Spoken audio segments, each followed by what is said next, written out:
for the hospitality and support. Thank you. Okay, so I'm going to talk about liberalism and what I see as a constitutive contradiction or tension that is within liberalism between democracy and hierarchy. Now I'm going to look also at how that contradiction or tension plays out, particularly in mestizaje, in ideologies of mestizaje in Latin America, and then explore how recent genomic science reinforces or reiterates that kind of tension. So this is a paper about the relationship between science and politics.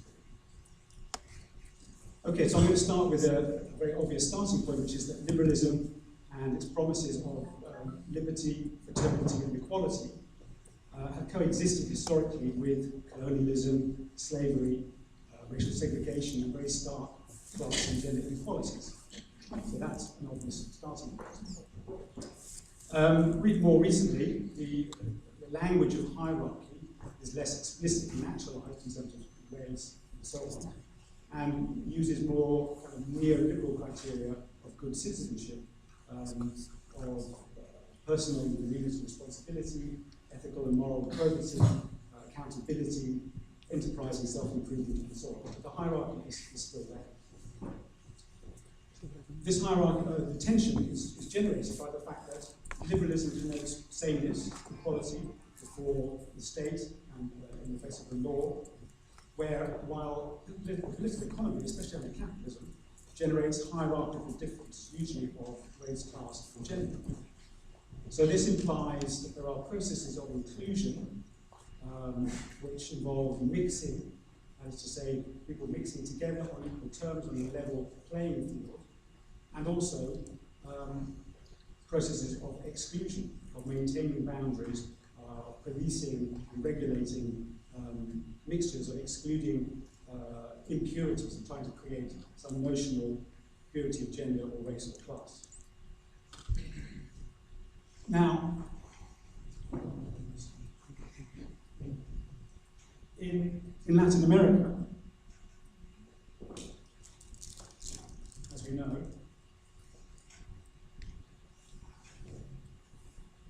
a lot of people have claimed that mestizaje produces democracy, not just racial democracy, but also just democracy, social democracy generally. So, José María Samper, a parliamentarian from Colombia, Luis López de Mesa, educator and intellectual from Colombia, José Vasconcelos from Mexico, Gilberto Freire, all made very radical claims about mestizaje and democracy, and that Latin America was a region of the world charged with producing democratic systems. But as we all know, racial hierarchy coexists with democracy in mestizaje.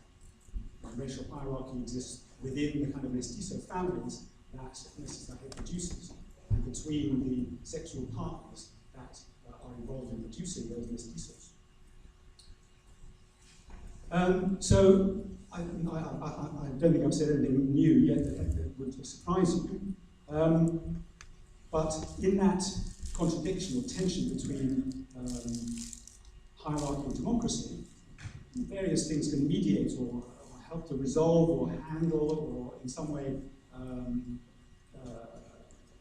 obscure that kind of tension, such as the American dream, for example, or ideologies of meritocracy, which also operate in Latin America.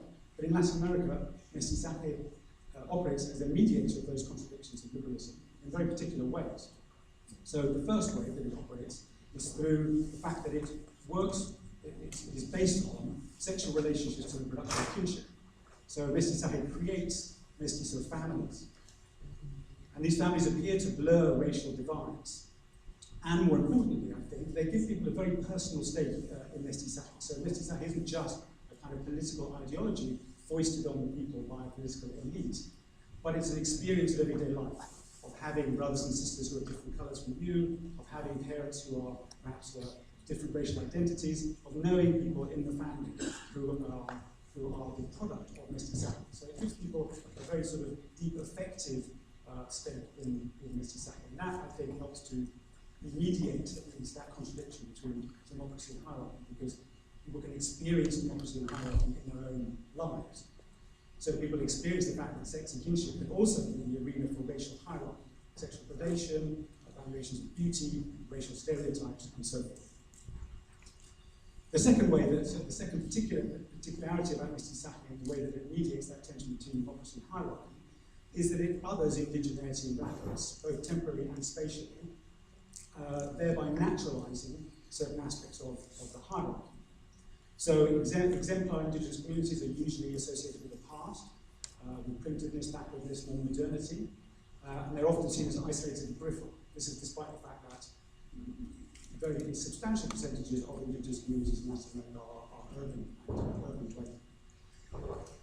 Exemplar black communities are also often linked to the past. They're seen as primitive, non-modern, and so on, and also peripheral geographically in the nation. So the Pacific coastal region of Colombia, or quilombos or favelas in Brazil, the Costa Chica in Mexico, or the fact that Veracruz blacks are often linked to Cuba, so seen as foreign in some way.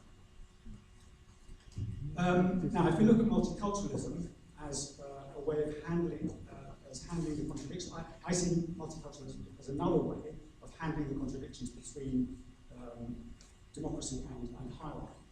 And it does this by separating out different cultures and promising to treat them equally and inclusively. So it promises to increase democracy by defining different cultures, separating them out, but then promising to treat them equally. The critics of multiculturalism say, rightly enough, that this gloss is over and indeed even entrenches the reality of structural hierarchy. So multiculturalism is, like Mr. Sacking and liberalism in general, shaped by that tension between democracy and hierarchy. We can't escape that tension, that contradiction. Now, in Latin America, multiculturalism has been seen as, the turn towards multiculturalism has been seen as a rupture and a departure from ideologies of Mr. Sacking. But I think it has very strong continuities as well. So blackness and indigeneity are recognized as separate, but now defined as equal. So under Mr. Sacking as well, they were seen as separate, as other. And the mestizo and mixture are still seen as the center, albeit unspoken and unmarked, but it's still central.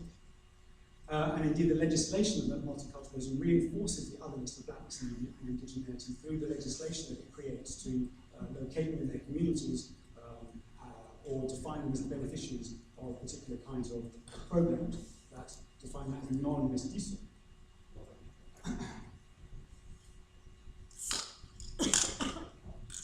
Okay, so now I want to look at how genomic science in the representations it produces of diversity within the nation, reproduces very precisely those two mechanisms for mediating the contradictions between democracy and hierarchy. So what I'm talking about is the way that genetics calculates ancestry. So if you take a sample of mestizos, you can calculate what percentage of their ancestry is Amerindian, African, European, and so on. And you do that by using what are called parental populations, that is to say samples of contemporary populations in Africa, in Europe, and indigenous Latin America as kind of baseline reference points for that genetic ancestry. You can calculate for mestizos how much each they have. And this kind of technique has been used since the 1940s based on the kind of blood type markers. And since it was possible to do this kind of work, Latin American geneticists have been very interested in trying to work out what kind of mixtures and just how mixed people are in their countries. From the 1990s, what is now called genomics, has been driven mainly by medical agendas. So people are trying to find out what are the genetic variants that are behind diabetes, obesity, heart disease, and so forth. But in the process, the geneticists produce genetic portraits of their nations. So the difference now between the 1990s genomics and the 1940s genetics is that you can now calculate ancestries for individuals. In the past, you could only do it for populations. Now you can do it for individuals. And in the process, the geneticists produce these images of a nation's diversity. although that's not necessarily what they set out to do, but they always do that, and they do that through kind of popular publications and dissemination of their genetic data from the press and so on. So how does genomics relate to the tensions that I've outlined in the Nesty-Sackett multi-project? And I should say here, in brackets, that this draws on a project that I directed called Race Genomics in Nesty-Sackett in Latin America, a comparative approach, which was a collaborative project involving these different researchers here. So what I'm going to say draws on the research that they did. So I'm only going to talk about very particular aspects of the research that we all did. The first thing I want to draw out is how in genetics and genomics there's a narrative about what they call sexual asymmetry. And what they show, the genetic data show that if you look at the mitochondrial DNA, which is a very small part of your genome, you inherit only through the maternal lineage. So you inherit it from your mother, you inherit it from her mother, you inherit it from her mother, and so on. Then you can find amongst Latin American mestizos, and even people who define themselves as white, you can find very high levels of Amerindian and, in Brazil, especially African ancestry. If you look at the Y chromosome DNA, which is inherited only through the father, you find very high levels of European ancestry. So this is, these genetic data are taken to show what everybody already knows historically, which is that the mixture at the origin of these populations of mestizo samples from all over Latin America involved mainly immigrant European men and native and African women. But if you look at the language that geneticists use to talk about this, they talk about sexual asymmetry of early colonial mating patterns. They talk about strong sex-biased genetic blending, which is a universal characteristic of Iberian colonization. They talk about the introgression of European genes through native women. They talk about the fact that European men preferentially mated with African and Amerindian women. So it's a very sort of particular technical language that they use in their scientific applications. If you then look at how that language gets translated into popular press or the popular stuff that the scientists themselves write, then you're talking about Amerindian mothers and European fathers. So that's Emilio Duniz, who's a very well-known geneticist in Colombia. You're talking about indigenous founding mothers of the Americas, or that 85% of Colombian mothers are of indigenous origin. Or the fact that, and this is now from Brazil, commenting on the work of Sergio Pena, who's a famous Brazilian geneticist. The journalists say the first groups of European colonists were almost exclusively men who had children with Indian women. Later, with the arrival of slaves, they went on to impregnate African women who, according to the site Freire here, exercised a special enchantment of a sexual kind of the masters of the sugar mills. So they're relating the genetic data firmly back to well-known narratives about race and sex and the formation of the Brazilian nation. So what are the narrative effects of this kind of data and use of language? Well, both the technical data about sexual asymmetry and the kinship language about mothers and fathers, it's obvious that they imply consensual relationships. That language aligns the sexual violence of conquest, rape, coercion, etc., and it greys out the entire history, 5 centuries of history of race-sex articulations, which involved material exchanges, social climbing, sexual predation, reckonings of honour and reputation in very hierarchical ways, the difference between official and unofficial families. And that greying out of that history is helped by the fact that these data refer to early colonial encounters. They refer to kind of founding or original encounters between European men and African and indigenous women. So they're not talking about everything that happened from between that early colonial period and the present day.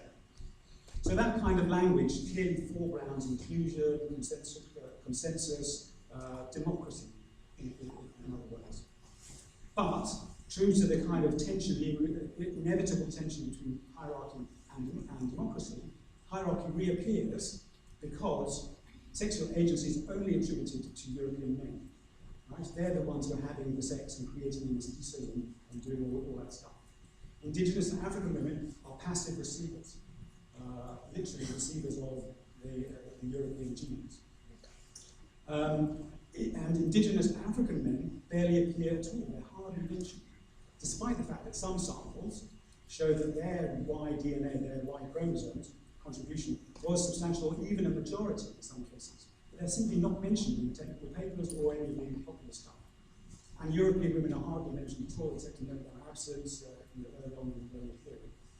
So we can see here how democratic mixture and hierarchy are in tension in these genomic narratives. The other aspect is, the other mechanism that I want to examine is spatial and temporal othering. And here again, genomics reproduces that kind of othering that occurs anyway in mestizaje ideologies and in multiculturalism. So if we start with spatial othering, it became very obvious in looking at the way that the geneticists did their work that indigenous samples were generally set apart from mestizo samples.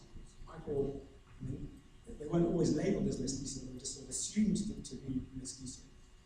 So the Mexican Genome Diversity Project, which ended in 2009, which was a project to characterize the Mexican genome and its diversity of genomic terms, indigenous samples were treated very differently from mestizo samples. When they wanted to sample mestizos, they went to capital cities, they used public universities, their relationships with the governor of the state, etc., to recruit people. They recruited them through public, through the media and the press and so on. People turned up, and it was assumed that those people were mestizos, right? Because you're in the capital city of the public university. When they wanted to recruit indigenous people, then they went to a place that they knew was indigenous because it's marked on the map, like the kind of map that Paolo showed us. And they recruited them in different ways, and they used different networks of rural doctors and anthropologists and so forth. Then when they actually took the blood samples and labeled them and put them in the fridge, in the freezer, some would be called Maya, female or whatever, and others would be called just by the name of the state, Guanajuato, Zacatecas, and so on, and they were the mestizo. So that mestizo indigenous boundary was carried through to the classification of the samples. And then when they presented the data visually, it was clear that the mestizos were in one place and the indigenous reference population was in another place. So they looked different on the graphs and plots that the geneticists created to show the difference or the diversity of mestizos in Mexico. So this tendency we noted also in Colombia and Brazil. I don't know if you can actually see that very well. But, this is a popular samples from different areas of Colombia, and then they're classified as either mestizo or native, or in this case they've included one Afro descent. So that kind of classification then gives genetic weight, genetic substance to what is effectively a social classification. Now the Afro descent samples were a little bit more complex, especially if we're going to talk about include Brazil here. In Colombia, if you wanted to sample the black population, you went typically to the Pacific coast, which is where is the kind of the black region of Colombia, well known as a place where you go to find black people. So that's where the geneticists went as well. So their representations of Colombia generally reinforced in very strong terms the correlation between race and region that is notorious for Colombia. So Junis, for example, his book Por qué somos así, produced this map here, which shows what he calls Colombia Negra, which is a typical representation of race and region in Colombia, where the Pacific coastal region is shown as very heavily black, and the Caribbean coastal region has black but less. Or Emilio Junis and his son, Juan Junis, also do this work on forensic, for forensic purposes. And they classify their samples as either Caucasian mestizo or African descent. So there's a kind of a categorical distinction between Caucasian mestizo and African descent, which is then given a kind of genetic freighting, genetic weight. So they appear to be different from each other genetically. And all the African descent samples were taken from towns in the Pacific coastal region. So in this way, blackness in Colombia anyway is spatially other in a genetic sense. And Brazil, that spatial othering is not really so present, except for Quilombo samples, where you go and take samples of black people in Quilombos, that does represent a spatial othering, but most of the samples of black people in Brazil were taken from urban locations. And what geneticists there were trying to show was that all Brazilians are mixed. It doesn't matter if you're black or if you're white or if you're Aldo or whatever, all Brazilians are mixed. And the race didn't have a kind of genetic basis. The race was non-existent genetically. So what was happening there is that blackness was being dissolved into mixedness. You weren't black, you were mixed. And that had some very notable political effects because it was used in the press to undermine the existence of a black political movement. You know, what does it mean to have a black political movement in Brazil? There is no such thing as a black person. Why should we have social policies that target people called blacks for university admissions when black doesn't mean anything genetically? And the argument that was used was there's no genetic existence of the black category, therefore there should be no social existence of the black category, and it shouldn't be used as a basis for social policies. That was what the geneticists argued. So alongside that spatial othering, there's also a process of temporal othering, which is based on the fact that you use parental populations, the idea that you can take a population, go sample a population in West Africa, and then you can use that as a stand-in for Africans 500 years ago. Or you can go to a subaltern village and take a sample there and use that as a stand-in for indigenous people 500 years ago. Okay? Ignoring all the kind of genetic changes that have happened in between. So that's a very common, it's a standard technique in this kind of genomic ancestry testing stuff. So the Amerindian ancestry was always calculated using locally indigenous samples for obvious reasons. So that clearly links indigenous people very strongly to the past. African ancestry was calculated usually using international reference samples. So Yoruba from Ibadan in Nigeria, for example, was a typical one. So that links African people very strongly to the past. And moreover, Africanness was linked to non-national, marked as foreign. Now you could say, okay, well, European ancestry was also calculated using samples from Europe, which means Europe was also linked to the past as it was foreign. But the effect was slightly different because Africa was already seen as a backward, undeveloped region, whereas Europe was already seen as modern and progressive. So that kind of counteracted the tendency to see Europe as linked to the past and somehow as foreign. So, I said earlier on that multiculturalism remained with a contradiction or a tension between democracy and hierarchy, right? So genomics reinforces multiculturalism's separation of indigenous and Afro minorities as the basis for saying, okay, we're going to increase democracy here because we're going to recognize these minorities as separate but as equal. So it reinforces that separation and gives it a genetic meaning. And it also reinforces multiculturalism's normalization of the mestizo. The difference is that under multiculturalism, the normalization of the mestizo is an unmarked process. No one really talks about it. It was taken for granted. If you're not black or indigenous, well, then you must be mestizo. But genomics explicitly recentered the mestizo. It said very, very strongly, okay, what we are, essentially, as Brazilians, we're mixed. Everyone's mixed. Colombia, mixed. Mexico, mestizo. So it was no longer in genetic discourse the unspoken norm or the unmarked category. It recentered that idea of mixture very strongly. And especially in Brazil, where blackness was deconstructed and absorbed into genetic mixedness. So to conclude, some people, geneticists, see themselves often as fighting for social justice, trying to improve health for everybody, trying to show that race doesn't exist, etc. So they have a kind of very strong sense of social justice, of being progressive, and so on. But actually, at the same time, it can be used in a progressive way. In that way, you should use it to show that race is not a genetic reality, and so on. But at the same time, I think it's quite conservative in Latin America, because it reproduces that tension between hierarchy and democracy, with an emphasis on the democracy and an attempt to kind of skate over the hierarchies that exist in the society. And indeed, it adds new affordances for claims about mixed democracy.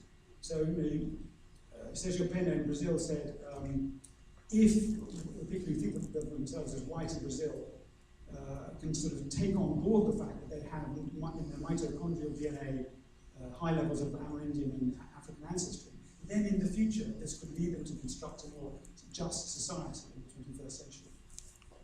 So that kind of data gave a new possibility for making claims about mixed-rule democracy. And the individuation of ancestry meant that you were able to take a person like Niguinho da Beija-Flor, who's a black icon of black culture in Brazil, and do a test on him and show that he was actually 67% of European ancestry. And that fact was, became a very sort of key token in the debates about racial quotas in Brazil. That someone who was a kind of key figure of blackness wasn't really black; he was European. So those counterintuitive results are a particular feature of this kind of genomics. And of course, it then adds precision and authority of science. It adds a genetic weight to these kinds of social categorizations.